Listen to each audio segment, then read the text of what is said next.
আমার আল্লাহ তাআলা কোরআনুল কারীমের মধ্যে বলেন বিসমিল্লাহির রহমানির রহিম। জোরে বলেন আল্লাহু আকবার।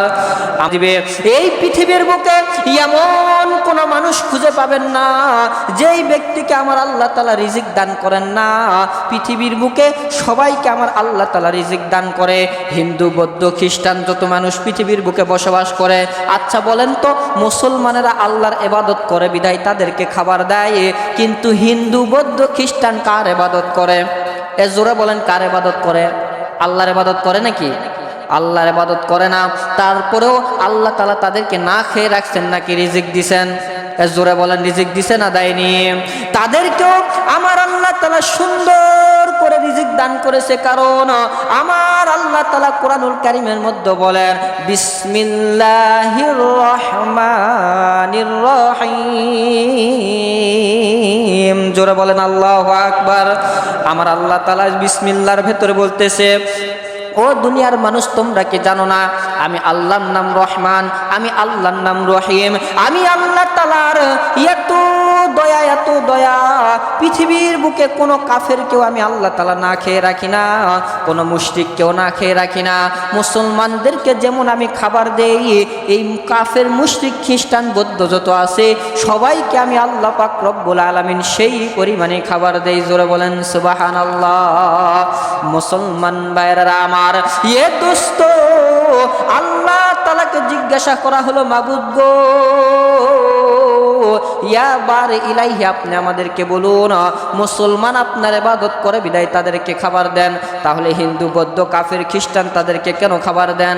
আল্লাহ তাআলা ডাক দিয়ে বলেন, নবী গো আপনি আপনার উম্মতকে সুন্দর করে জানায়া দেন এই পৃথিবীর বুকে যতগুলি কাফের বসবাস করে, যতগুলি খ্রিস্টান বসবাস করে, হিন্দু বসবাস করে, সবাইকে আমি আল্লাহ তাআলা খাবার দেই একজনের ওসিলায়, সেটা হচ্ছে একমাত্র মুসলমানদের ওসিলায়। জোরে বলেন সুবহানাল্লাহ। ওয়াজখানা বুঝে থাকলে বলেন তো মুসলমান ধর্মে জন্মগ্রহণ করে আপনি আমি খুশি না বেজার?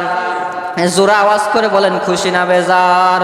মুসলমান ভাইরা আমার, এই মুসলমানিত্ব পাওয়ার কারণে আমরা এমন গর্বিত হয়ে গেছি।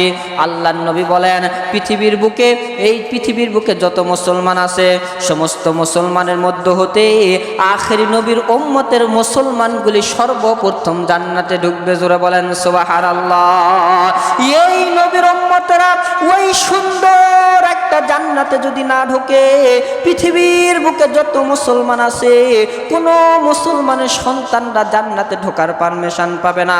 আপনার আমার নবী মুহাম্মদুর রাসূলুল্লাহ সাল্লাল্লাহু আলাইহি ওয়াসাল্লাম যখন জান্নাতের গেটের ভেতরে ঢুকবে না, সমস্ত নবীরা দাঁড়ায় থাকবে। আল্লাহর নবী যখন দাঁড়ায় থাকবে, সমস্ত নবীরা পিছন দিকে দাঁড়ায় থাকবে। ফেরেশতারা আসিয়া ডাক দিয়ে বলবে, নবী গো আপনি তো ভেজাল লাগায়া দিছেন। নবী ডাক দিয়ে বলে, কি হয়েছে? আপনি জান্নাতে ঢোকেন না বিধায় তো কোন সমস্ত নবী ঢুকতে পারে না, আপনি একটু জান্নাতে ঢুকে যান, তাহলেই তো সমস্ত নবীরা জান্নাতে ঢুকে যায়।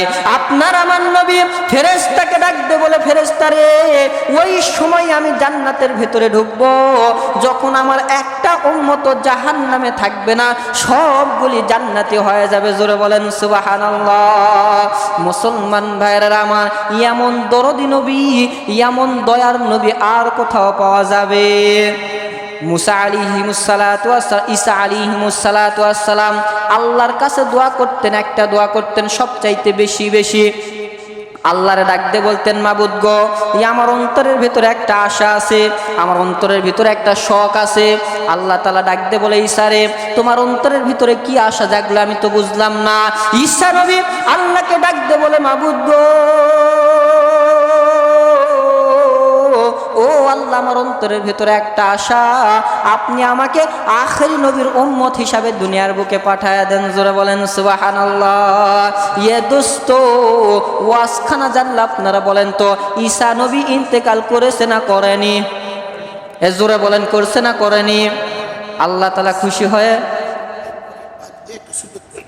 আচ্ছা আল্লাহ তাআলা খুশি হয়ে এই ঈসা নবীর দোয়াটা কবুল করিয়া ঈসা নবীকে ডাক দিয়ে বললেন, নবী গো আপনার দোয়া কবুল হয়ে গেছে, ঠিক আছে আপনাকে এখন উঠিয়ে নেওয়া হবে, আবার নবীর উম্মত হিসাবে, আখরি নবীর উম্মত হিসাবে আপনাকে সর্বশেষ জামানার ভেতরে পাঠানো হবে। জোরে বলেন সুবহানাল্লাহ। এখন বলেন তো ঈসা নবী আবার আসবে কি আসবে না? হ্যাঁ, আবার ঈসা নবী আসবে। নবী হয়ে আমাদের নবীর উম্মত হওয়ার জন্য আল্লাহর কাছে দোয়া করতেন, আর আপনি আমি দোয়া ছাড়াই ফিরি ফিরি সেই নবীর উম্মত হয়ে গেছে। আলহামদুলিল্লাহ। জোরে বলেন আলহামদুলিল্লাহ। আল্লাহ পাক রব্বুল আলামিন যেন সেই নবীর সাথে আমাদেরকে জান্নাতে বানায় দেয়। সকল বলে আমিন। যারা সুন্নত নামাজ পড়িনি আমরা সকলেই সুন্নত